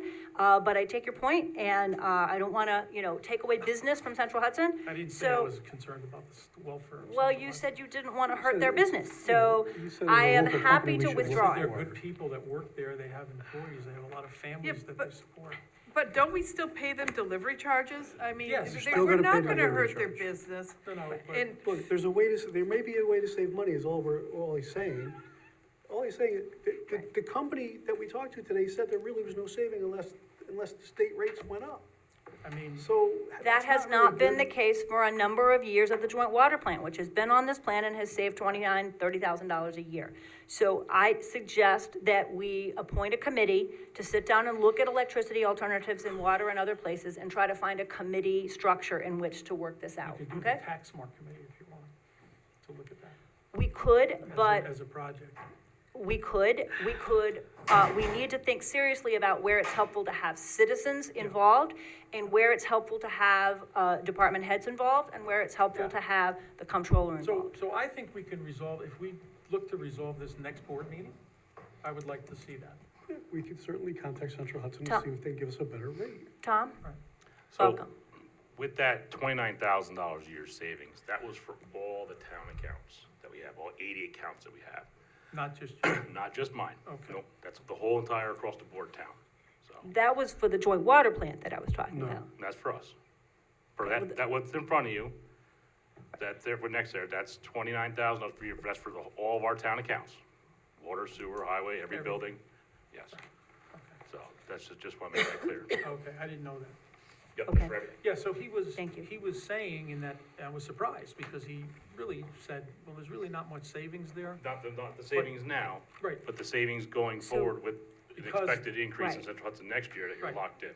right, So- so it's nothing now, but it's because that Correct. it would be next year, maybe, if they Right. raise the rate. 'Cause as The of June- timing is good here. Oh, sorry, go ahead, Tommy. No, 'cause as of June of next year, I guess their rate's going up 7.75%, Right. he said on the phone today.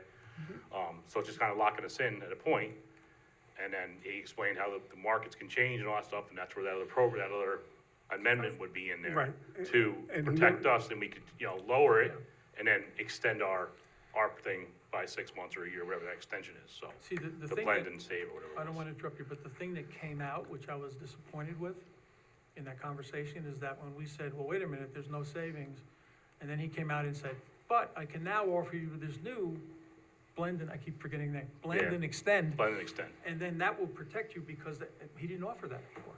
Should have So been that's offered in the another beginning. addendum that we could, and then we said to him, and I think the email was, could you send us a commitment so that we can go over it with the board, and then say, because it was last minute, and he didn't do it. You did. Their emails came in about 1:30, 2 o'clock today, their emails Yep, came and in. I forwarded it to board members this afternoon. Yep. So, but That's why I we're think, gonna have a no, I conversation think tonight, because we got new information. No, but he I- didn't send what he said he was gonna send. Right. I would That's- like to move to table this. Okay. And we're at the point in the year, luckily, where we're talking about process and about committees and about structure for next year.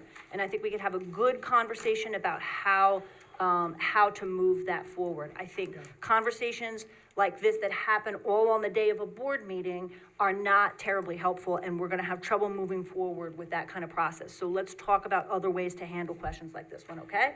I have that's a fair motion enough. to table on the, You wanna say something? I did, I was waiting on my Okay, I will hold my motion to table then and let you speak, and then I will move to table. and see Sorry, what I'm people wanna having a do. hard time reading this. Is there a cost for us to join Next Era Energy? No, There's no cost. No, it's a third party. There's no cost to join, but it is a 2-year commitment. Okay, so it doesn't cost us anything to possibly save $29,000 according to their numbers. Well, the question today is whether there are savings, Bill and Mike are arguing that there Okay. are not. So. As of today, they're not. And Well, As of wait, today, wait, it's wait, wait, only- wait, I still get to, I have two more points to talk about. Second, Central Hudson does not and cannot, under New York State Public Service Commission, make any profit on the supply side of the electricity, and they don't care if we use a second party, third party, whatever it's called. They don't care. My husband works for Central Hudson. He goes out in the cold storms. He's still gonna turn on your power, whether you get your power from NextEra, whether you have solar panels, or whether you use Central Hudson Power. They don't get any money for it. All they get money for is putting the lines up, servicing the lines, delivering the energy. They don't care if we use a third party. It doesn't cost us anything. Right. I don't understand. And was the 8% that you had quoted when Central Hudson gave you the average, was it residential or commercial? Oh, it's combined. It's commercial. This is the commercial sheet. Commercial sheet? Now, there's another thing, well, okay, Could I don't wanna move to get- table? I would like to that's move to fine. I table, just wanna otherwise get we those could be here for questions. hours discussing I this, and I just- don't think that's the appropriate process. I would So like to get I have a this- motion to table, is there a second? All right, a motion to table can be discussed, The so. second came from the Okay. audience. Does No, So I would okay. like to make We sure need a that- second from another board member if there is one. I- Is there a Second. I second? will Thank you. second it. Second it, but I'd like to say, can we resolve this at the next meeting? Well, For we Tom can, and get this set? no, I don't think we should bring it to the next board meeting. I think that you are right, that this is something that should be discussed in a committee. And I think that, two board members calling on the morning of a board meeting and getting a whole bunch of new information when this has been on our table for a month is not the right approach. So let's That's because we pause weren't- it for we weren't tonight. getting the information that we were requesting. This information was here for a month. There was plenty of opportunity to call and get information over the last month. Let's regroup, think about process, and for now, table it. That would be my argument. Is there anybody who does Do you not have a- want to table? Do you have a date to table to? I would propose to table it to, whatever our second meeting in January is, to give us time to look at the options. That's not the 8th, but whatever, we have it in front of us. We Can I just just adopted make a it. comment? It's gonna be really horrible if we table it. We've already tabled it, haven't we? No. No, haven't we have voted not. on it We're yet. Because discussing to table. If we table January it until the 26th. second did week in table it. January and we go, oh, look, Central Hudson rates are 10 and now this one is 10.5 or something, we lose the window to save the money for the month of December. I think we can adopt this at any time. I know, but it's just like, it's a good time, it saves money. But I it's feel also like we giving us a can't. chance to see if we could do a better job. Central Hudson is not gonna come down on its rates. Well, Yeah. And, I think that is probably the case, but Bill has also raised the issue of community solar, so this is a complicated set of questions for us to try to think about, and I would like to suggest that we take a month and a half or so to think about all our electricity sources, and I think there's a lot of other ways we could approach this, in a broader way, and if we're gonna think about community solar and things like that, we're going way beyond the water department bill, and so we need to regroup and think about what we're actually thinking about here in terms of cost savings, so that's my argument. Does anybody else wanna speak for or against tabling this to January the 8th plus 22nd? 14, Well, 22nd? I don't wanna table this, I think we should just agree upon this tonight. Because a fixed rate is the way to go, the city of Poughkeepsie does it with that buying conglomeration. We've done very well with a fixed rate because of the fluctuation in, Central Hudson. That it works, and there is savings to be had here. I don't wanna table it. Okay, then, those who want to table, aye? Aye. Aye. Is there anybody against tabling? Nay. Nay. Okay, so we have a 3-3 vote. So I think that means it is not tabled. Yeah. Yep, right? So, So the, okay, so then there's further conversation about what to do, this evening. Ann has spoken in favor of this as a fixed rate, which saves money. I did talk with Randy Alstad at the water plant about the fact that they use this and it saves money for them. Is there anybody else who wishes to speak?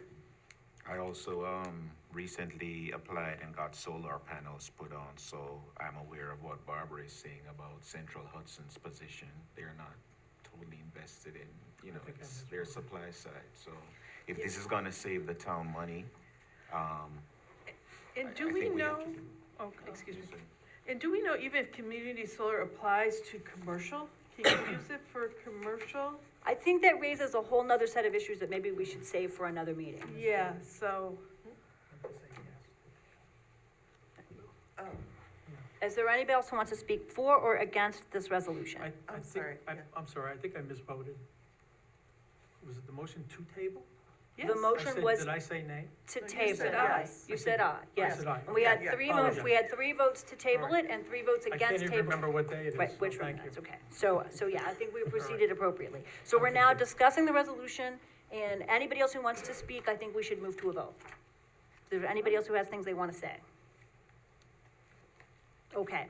All those in favor of adopting this plan? There was no second, actually, going back, so Mike I'll moved to second. the thank you. To the resolution Yeah. itself? Oh, I thought there was, I'm sorry. I'll- That's I'll okay. second, that's All right. okay. We're good. Okay, all right. Continue. Then, anybody else, if, we can move to a vote, all those in favor of adopting the next era energy services plan? Aye. Those opposed? Nay. Nay. All right, it passes 4-2. Happy to, though, continue the conversation about other ways of saving money on other water bills or in other ways, okay? Where were we? I think it's Ryan for number 11. Be it resolved that the town board of the town of Poughkeepsie does hereby release and return the developer's soil erosion permit bond of $117,000 in regard to the 1 Dutchess Avenue, Poughkeepsie, New York project pursuant to the recommendation of Andy Learn, town engineer. So moved. Second. Any discussion? All those in favor? Aye. Those opposed? Resolution passes 6-0.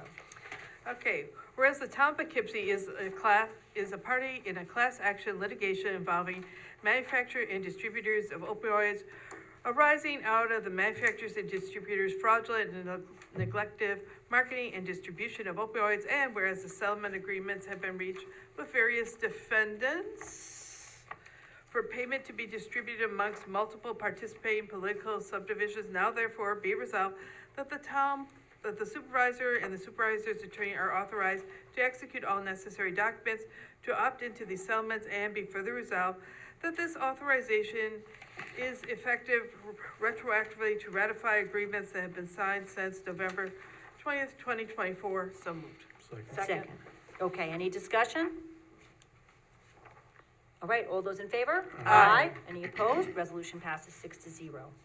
Okay, resolution 13, we acknowledge receipt of a request from Kobe Hibachi Sushi Asian Cuisine, 2585 South Road, Suite 186, for a waiver of the 30-day review period for a liquor license, and we hereby resolve the forwarding of a waiver and consent. So moved. Second. All right, any discussion? All those in favor? Aye. Any opposed? Resolution passes 6-0. Okay, resolution 14A, be resolved, town board, town of Poughkeepsie does hereby consent to the town of Poughkeepsie planning boards acting as secret lead agency. Notice of intent paperwork in its entirety can be found in the town clerk's office for the project known as 51 Vassar Road, dated November 22nd, 2024. So moved. Second. Okay, any discussion? I just want to say sorry about this one and the next one. My staff wasn't supposed to copy the whole thing. It's supposed to be in my office, and they missed it. Sorry. Okay. It's okay.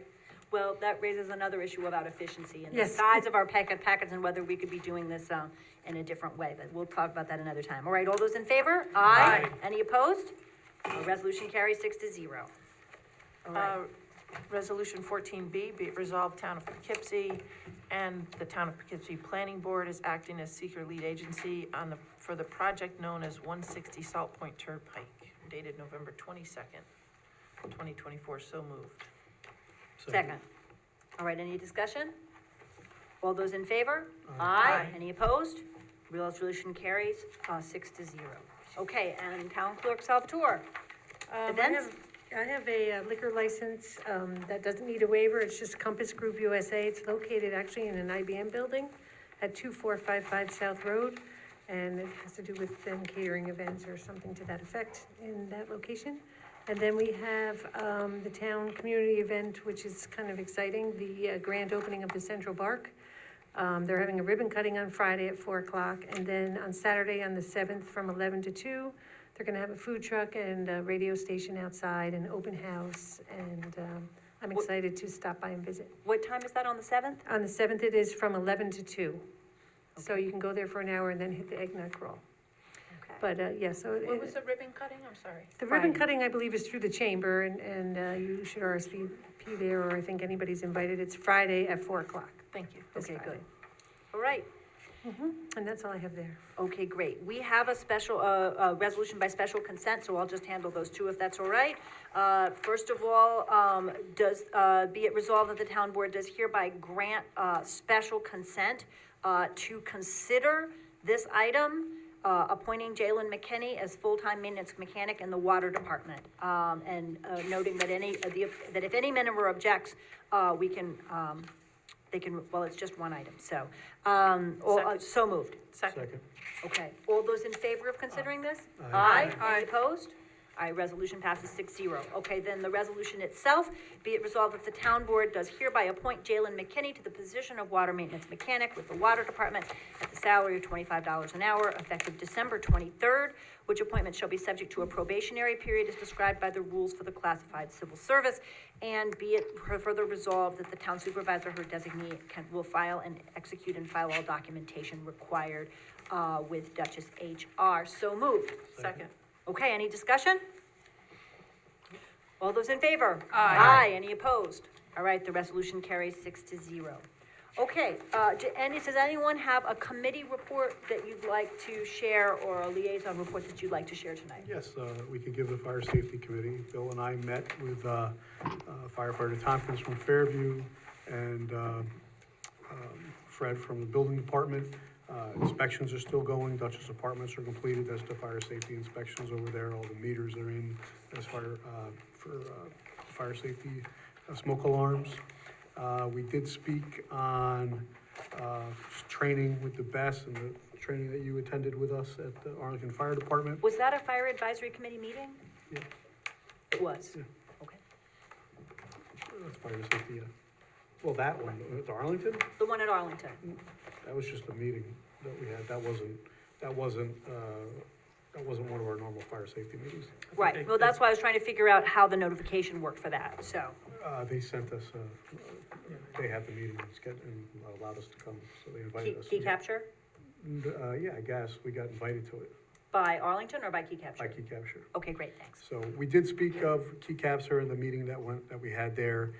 We spoke of the need for Key Capture to set up training and what equipment costs will be provided to the fire districts, and we're waiting on Key Capture. They did say at that meeting, they were gonna set up a meeting for us and additional training, so we're waiting on that. We did find out at that meeting that Key Capture is planning on going to the IDA to get a pilot for tax relief, which I'm personally opposed to, but we'll see where that goes. That's gonna be up to the board to vote on that. Other than that, Bill, do you have anything that I forgot or left out? No, it's just, that's the same, discussion with the battery storage and that they're concerned about as far as what, resources and expenses need to be expended to respond. So they're concerned about their safety with that, and there's a lot of unknowns, so we wanna proceed with, the education that they've offered and move forward appropriately. Yeah, and our next meeting is January 7th, 3:00, downstairs in the conference room. It is open to the public, so you are invited to attend. Okay, great. Anybody else have a committee liaison reports? We meet, Climate Smart Task Force meets tomorrow, so, I'll fill you in at the next meeting. Okay, anybody else? Recreation meets next week, but there are some items posted on the website. One is the Learn to Ski or Snowboard at Thunder Ridge, along with the Name That Snowplow contest. But there's more information on our website. I think the entries begin this week or next week, but a lot of good information on the Nate site. talked about it at the department head meeting. He gave us a preview of some of the names, and they were quite silly. Very funny, so. So do you want to make a motion? There was a to- discussion about whether the highway department was willing to paint one of the plows pink in order to name the plow Taylor Drift, and that, that I can report was an absolutely hard no, so we will not be doing that. No, they said absolutely not. So, I right. thought that's. There's some really good names there. Yes, I gotta there put were some one good in. names, so, okay.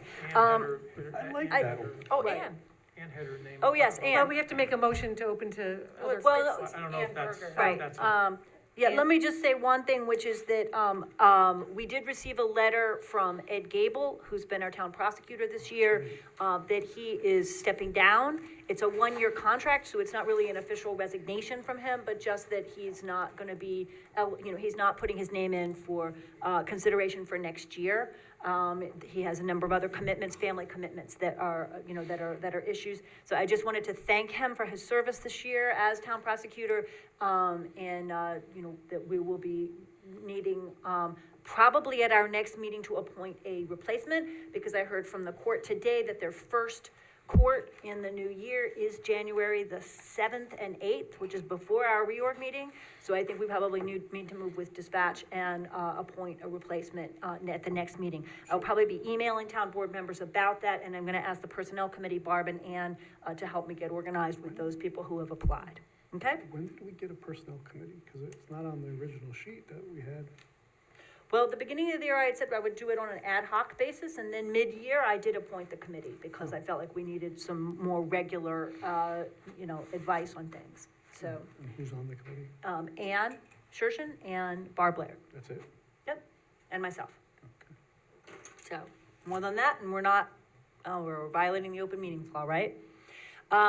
Okay, I believe, we now move to open the floor for comment for 3 minutes on, any issue that people might want to bring before us. Close the regular session?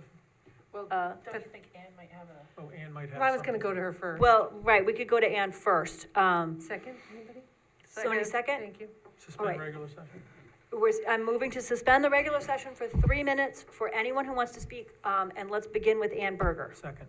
Second, all those in Ann, favor? Aye. Aye. Okay, Ann, would you like to speak? Yes, hi, thank you so much.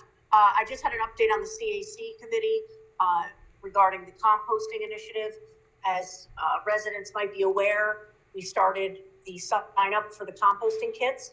So we've had some great interest and enthusiasm around that. So keep sending in your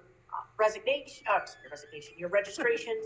You can find it on the town website. You can find it on any of the town socials to get your free composting kit. The first 500 people get the kit. And anybody who wants to compost can still compost with or without the kit, provided you live in the town of Poughkeepsie. And we will be launching or providing the details on when to pick up your kit any day now. So look forward to that. And Right. the only other question I had, not related to a committee report, was on the police station. If there's been any update on where we're at with that, and if we have any more options, if anybody's looked at any other places. The only update I can provide is that, the board agreed that we would consider whether the town hall would be an appropriate location for the police or courts, or both, unlikely both, but to look at both options.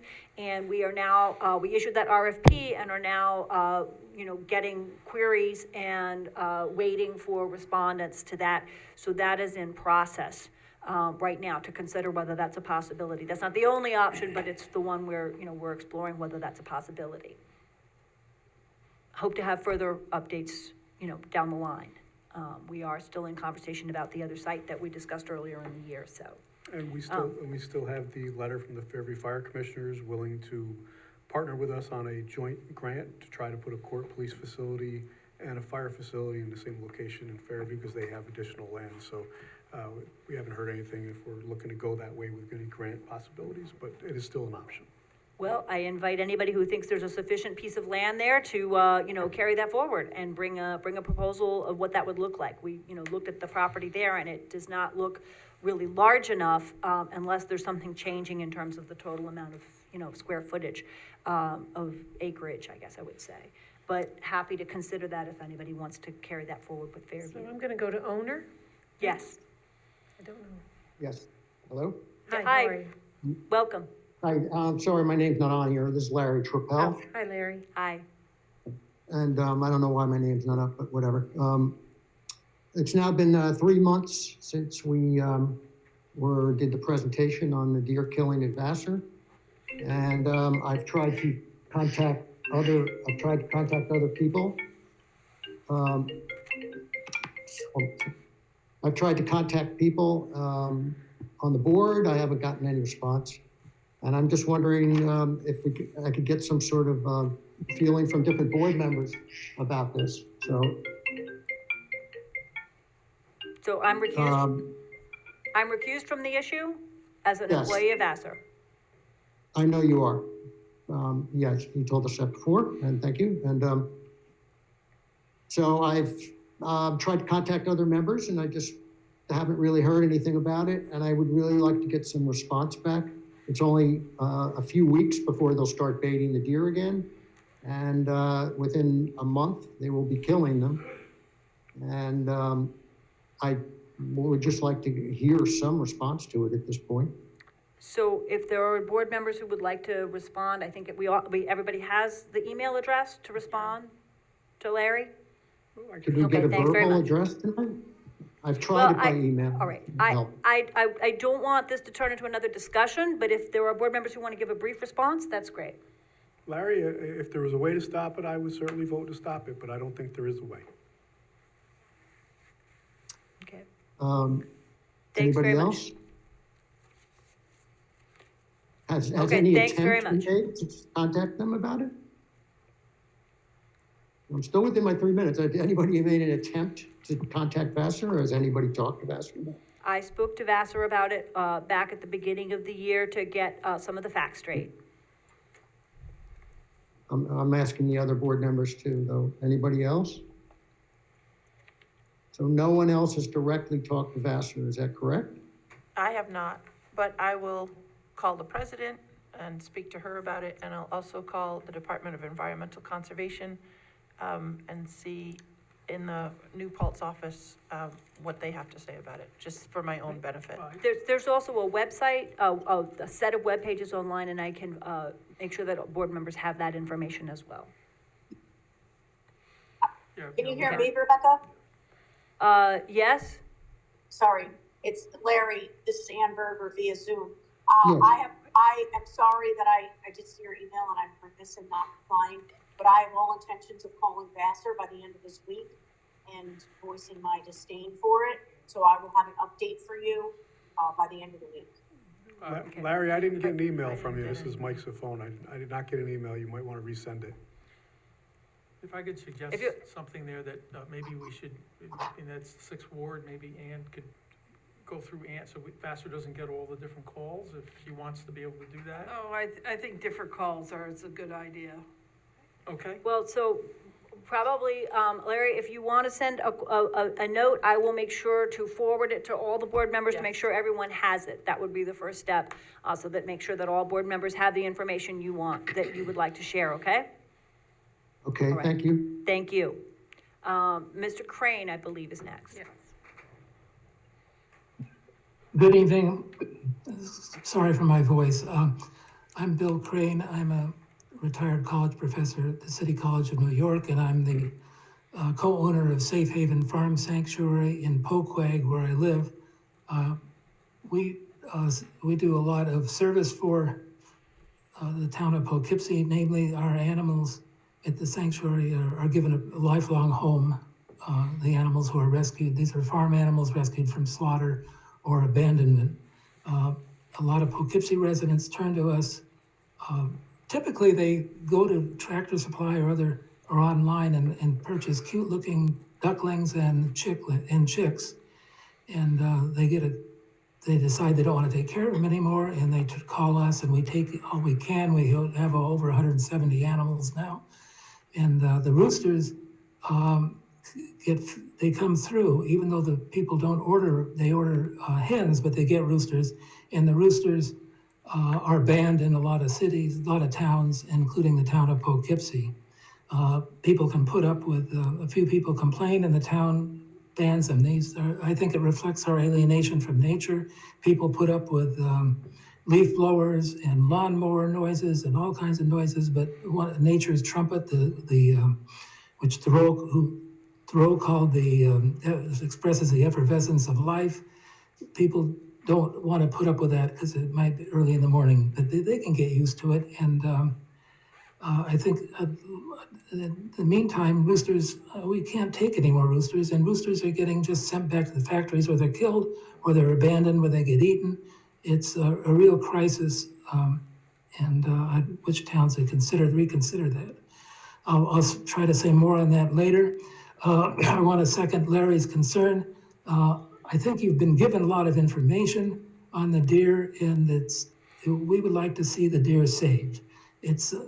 For us and me, it's a moral issue.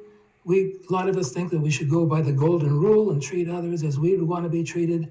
We have to ask ourselves, would we want to be treated the way we are treating the deer? If they eat controversially, if they may eat too much, if they are eating too much, we go in and kill them.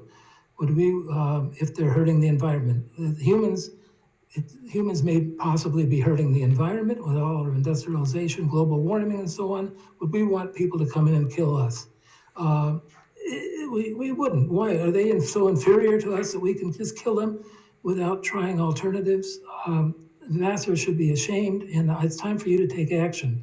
The fact that Ms. Edwards has to recuse herself, that's legitimate. But somebody else on this board, I really urge somebody else on this board to take action, get it on the board, get a board discussion. Don't get information from the people who are doing the killing. You're gonna get information, who are justifying it. You get all kinds of information from them. Mr. But get Crane, your own information we're and past- appeal to your consciences. And please, somebody step up in Miss Edwards' place and take this and advance this resolution to get it on the board discussion and save our deer. Thank you. Thank you. Doreen? Okay, thank you. I'd just like to comment also on the Vassar deer kill, and I'd like to make it clear again that this is not hunting. For weeks, they bait the deer with corn and apples, and then it's a case of jacklighting them and killing them. So again, just to make the comment clear that this is not hunting. If anybody else did this, they'd be arrested for poaching. But and they do have a permit; it's allowed. But again, we've heard over the years, people making the comparison with hunting, and this is not hunting. Thank you. Thank you very much. All right, is there any more public comment on any issue? Anybody from the audience? All right. Anybody here in the room?